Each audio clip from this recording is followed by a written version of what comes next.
real privilege to be able to be in a senior leadership capacity in our medical school, in our university, in our Faculty of Health Science. With privileges come a responsibility, and it's my view that one of my most important responsibilities is to think about why do we need to improve? Why do we need to constantly strive to be better?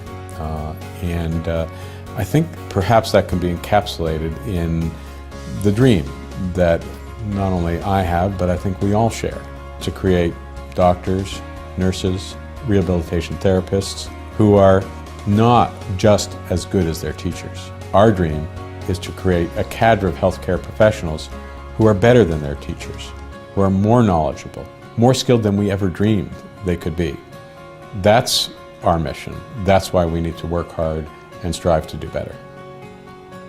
We made a very strategic decision that the schools were going to be aligned with one vision. A vision that our nurses could buy into, that our rehabilitation specialists could buy into, and that our physicians could buy into. And we believe we've come up with that. At Queen's, we ask questions, we seek answers, we advance care, and we inspire change. To put structure around that mission, we decided to create 4 pillars, and not surprisingly, those include a research pillar, an education pillar, but also include a partnership pillar and a patient focus pillar. We're going to have targeted investments in bold and pragmatic research initiatives. We don't want incremental gains at Queen's, we want transformative gains. And they need to be pragmatic. We have to understand that we're working within a particular funding envelope. We want to expand that funding envelope, of course, but our research initiatives need to be doable and reachable. On the education front, we feel that Queen's can have a special place in educational innovation. Our goal is to develop, initiate, and evaluate new models of education, training, and practice. We also need to expand our partnerships. Our 3rd pillar is to establish comprehensive partnerships in both education and research, and to do so regionally, nationally, and internationally. Our patients and the well-being of our patients will be at the center of our academic mission. But it's more than just words.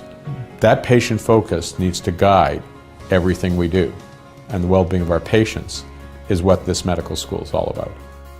Part and parcel of all of this is setting realistic goals, measurable metrics, and making sure that we achieve them. So for each of our initiatives, including our research initiatives, we have a series of goals with a scorecard. We will be checking off that scorecard every quarter.